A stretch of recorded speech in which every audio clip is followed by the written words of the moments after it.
saaka waxaa shir isugu yimi xafiiska prime ministerka guddiga doorashooyinka oo ka kooban amniga oo ka kooban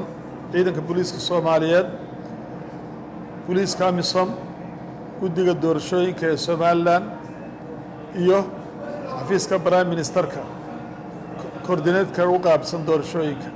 waxaa laga hadlayay sida doorashooyinkii loo dardargelin lahaa guud ahaan dalka iyadoo booliisku u diyaar garoobeen dhammaan dalka oo dhan doorashooyinkaasoo qaybtoodii horeena ay dhammaadeen qaybna ay dhiman yihiin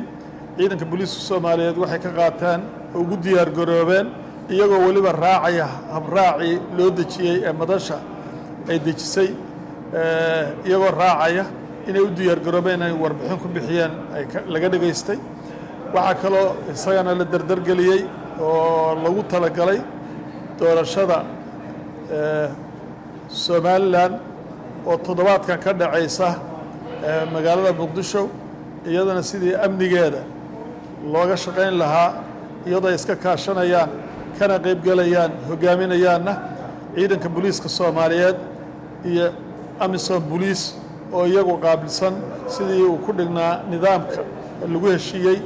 inay iyagu goobjoog ka ahaadaan waxaan rajaynaynaa markaanu eegnay diyaar garowga markaanu falaaqaynay